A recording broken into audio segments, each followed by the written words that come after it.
অনেক দিন আগের কথা। কাশগঞ্জ নামে একটি সুন্দর গ্রাম ছিল। সেই গ্রামে একজন কাঠুরিয়া বাস করত, যার নাম ছিল রামু। রামু খুবই সৎ এবং পরিশ্রমী। সে সব সময় তার কাজে খুশি থাকত। তার কাছে খুব বেশি টাকা ছিল না, কিন্তু সে তার জীবন নিয়ে সন্তুষ্ট ছিল। রামুর পরিবারে তার স্ত্রী এবং তার 2 সন্তান ছিল। রামু এখানে কাঠুরিয়ার কাজ করত। কাঠ কাটার বিনিময়ে শেখ লালচাঁদ রামুকে টাকা দিত, যা রামু এবং তার পরিবারের জীবিকা নির্বাহ করত। সুমন, আমি কাজে যাচ্ছি। আজ অনেক রাত হয়ে গেছে, তাই তুমি বাচ্চাদের স্কুলে নামিয়ে দাও।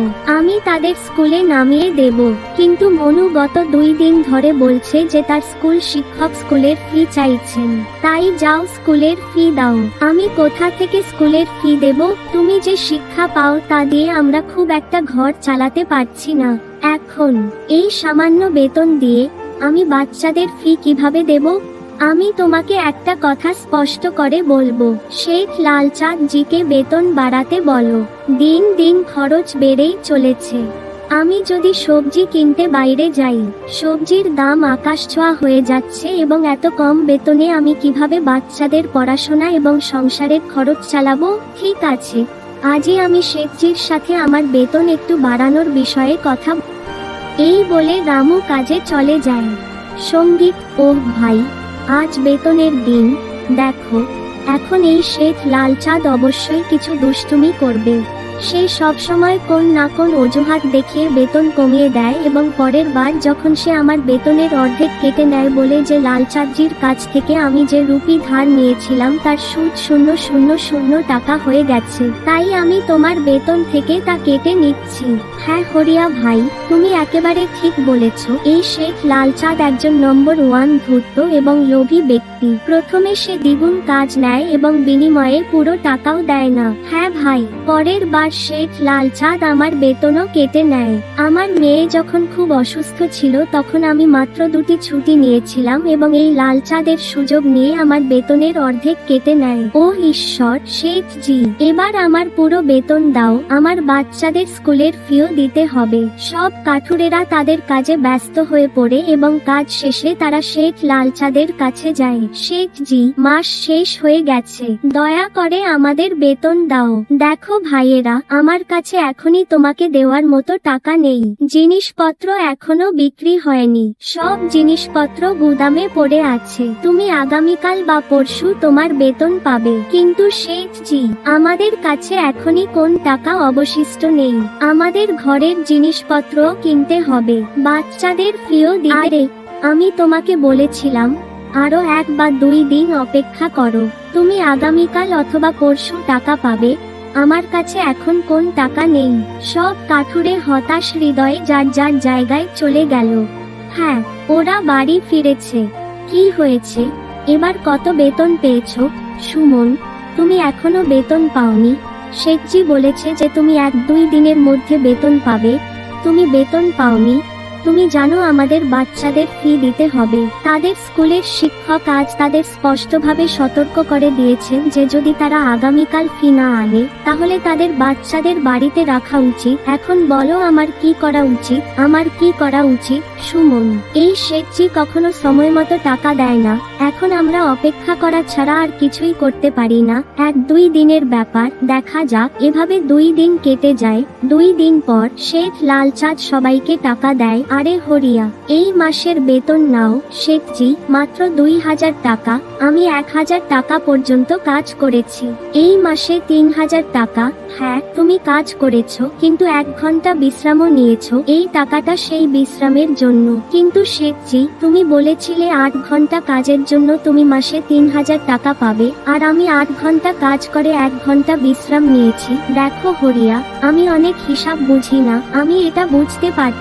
তুমি যদি চাও তাহলে 2000 টাকা রাখো, যদি না চাও তাহলে অন্য কোথাও চাকরি খুঁজে নাও। বেচারা হারিয়া ওই টাকা নেওয়া ছাড়া আর কোন উপায় ছিল না। হারিয়া চুপচাপ টাকা রেখে দিল। রামু, এই যে শেখজি, তোমার বেতনে 0 টাকা কেন? আমি পুরো 3000 টাকা পাওয়ার যোগ্য।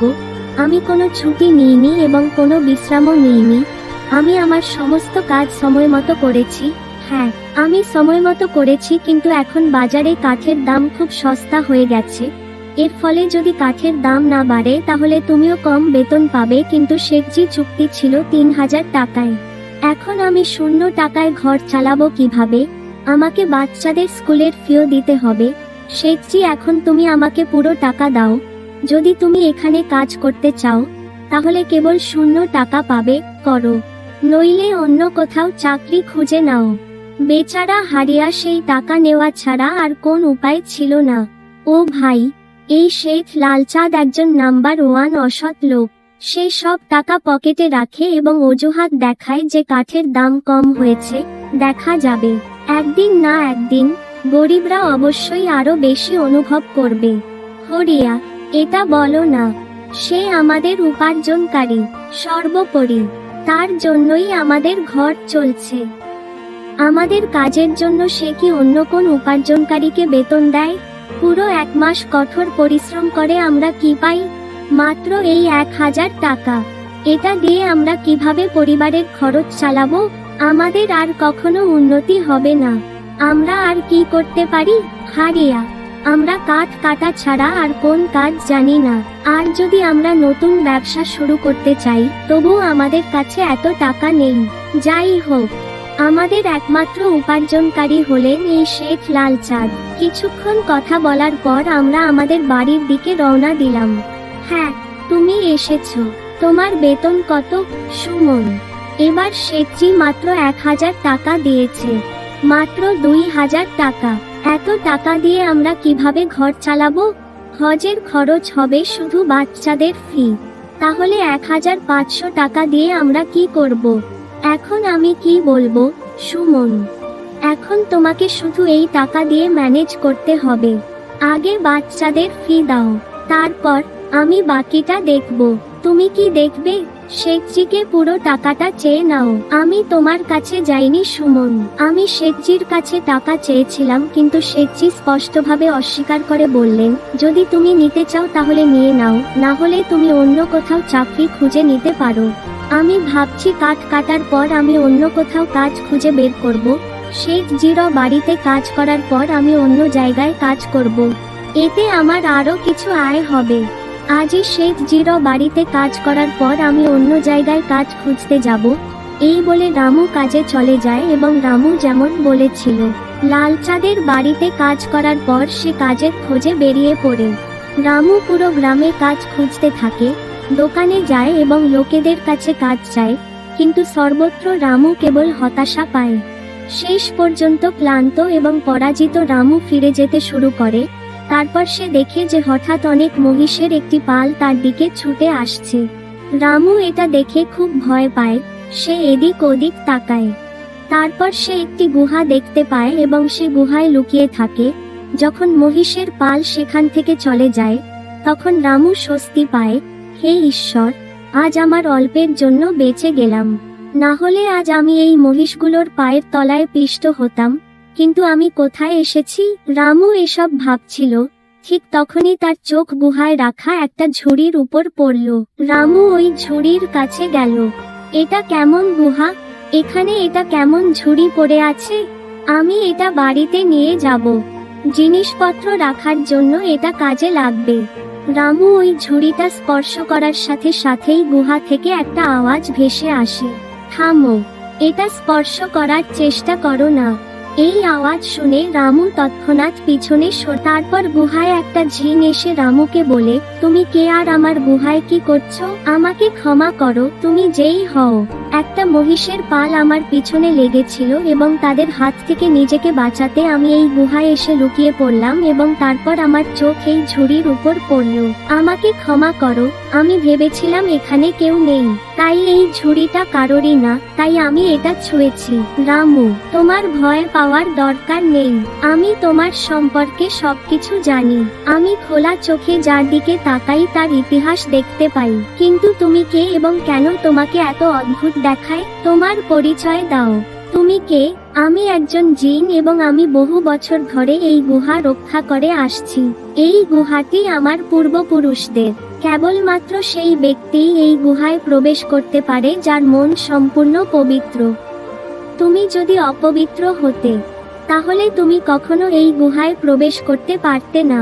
তুমি একজন সত্যিকারের মানুষ, তাই তুমি এই গুহায় প্রবেশ করে এই ঝুড়ি স্পর্শ করতে পেরেছো।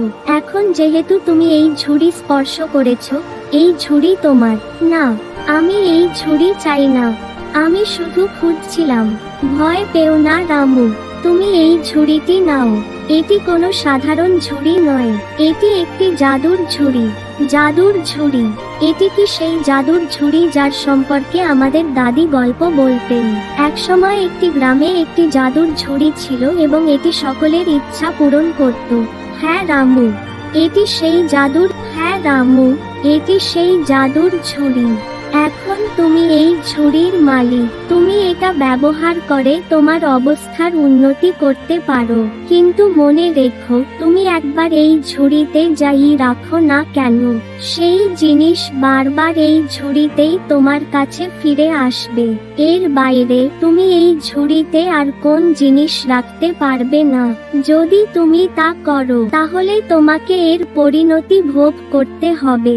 সর্বদা এটা মনে রেখো এবং লোভ না করে এই ঝুড়িতে কেবল সেই জিনিসগুলোই রাখো যা তোমার প্রয়োজন। রামু ঝুড়ি নিয়ে বাড়ি আসে। সুমন, দেখো আমি কি এনেছি। তুমি কি এনেছো? শুধু এই একটা ঝুড়ি। প্রথমে বলো, তুমি কাজের খোঁজে গিয়েছিলে, তাই না? তুমি কি অন্য কোনো কাজ পেয়েছো? না না। আরে সুমন, আমার কথা পুরোপুরি শোনো। এটা কোন সাধারণ ঝুড়ি নয়, বরং এটি একটি জাদুর ঝুড়ি। রামু সুমনকে তার সাথে ঘটে যাওয়া পুরো ঘটনাটি সম্পর্কে বলে, তাহলে তুমি যা বলতে চাও তা হলো, আমাদের এই ঝুড়িতে এমন একটি জিনিস রাখতে হবে যা আমাদের সবচেয়ে বেশি প্রয়োজন। হ্যাঁ সুমন, আমাদের চিন্তা করার পরেই এতে কিছু রাখতে হবে। রামু কিছুক্ষণ চিন্তা করে এবং তারপর তার মনোযোগ সেই লাঠিগুলির দিকে যায় যা সে একবার সুমনকে রাখার জন্য দিয়েছিল। সুমন, তোমার মনে আছে, একবার আমি কাঠ কাটতে বনে গিয়েছিলাম। তারপর আমি একটি চন্দন কাঠের কাঠি পেয়েছিলাম এবং আমি এটি এনে তোমাকে দিয়েছিলাম। হ্যাঁ, আমি এটি আপনাকে দিয়েছিলাম। তাই তুমি সেই কাঠটি নিয়ে এসো। আমরা সেই চন্দন কাঠটি এতে রাখবো এবং সেই কাঠ দিয়ে আমাদের ব্যবসা শুরু করব। সুমন চন্দন কাঠটি এনে ঝুড়িতে রাখবে। সেই ঝুড়িতে চন্দন কাঠ রাখার সাথে সাথেই এতে অনেক কাঠি আসবে। ওহ, এটা একটা অলৌকিক ঘটনা। দেখো, এত চন্দন কাঠের কাঠ আছে, যদি তুমি এটি বিক্রি করো তাহলে তুমি অনেক টাকা পাবে। হ্যাঁ রাধা, আমি আগামীকাল সকালে বাজারে যাব এবং সেগুলি বিক্রি করব এবং আমরা যে টাকা পাবো তা দিয়ে আমরা মনু এবং কে স্কুলের ফি পরিশোধ করব এবং বাকি টাকা নিরাপদে রাখবো। পরের দিন তাজ শেখের বাড়িতে কাজ করতে না গিয়ে রামু বাজারে চন্দন কাঠ বিক্রি করতে যায়। সেখানে রামু খুব কম দামে চন্দন কাঠ বিক্রি করেছিল, যার কারণে সাধারণ মানুষ এবং বড় ব্যবসায়ীরাও রামুর কাছ থেকে চন্দন কাঠ কিনেছিল। কাঠ বিক্রি করে রামু অনেক টাকা পেল। চন্দন টাকা নিয়ে বাড়ি ফিরে এল। দেখ সুমন, কাঠ বিক্রি করে আমার অনেক টাকা হয়েছে। কিছু টাকা নাও, কাল কিনতে পারো। মনু আর কে স্কুলের ফি দিও। ঠিক আছে, আমি কাজ করতে যাচ্ছি। এখন তোমার কাছে এই জাদুর ঝুড়ি আছে, তাহলে শেঠ লালচাঁদের জন্য কাজ করার কি দরকার? হ্যাঁ সুমন, আমি শেঠ লালচাঁদের জায়গায় কাজ করব না, বরং আমি সেখানে কাজ করা অন্যান্য কাঠুরেদের এই খুশির খবর দিতে যাচ্ছি, কারণ আমার সাথে সেই কাঠুরেরাও শেঠ লালচাঁদের উপর খুব বিরক্ত ছিল। তাহলে আমি যদি ভালো কাজ করি, তাহলে কেন আমি তাদের সকলের সাথে ভালো করব না? তারা সবাই খুব সৎ কাঠুরে, তারা সবাই খুব পরিশ্রম করে, কিন্তু লালচাঁদ কখনো তাদের কঠোর পরিশ্রমের জন্য সঠিক পরিমাণ দেয়নি। তাই আমি ভাবলাম, আমি কেন তাদের আমার কাজে অন্তর্ভুক্ত করব না?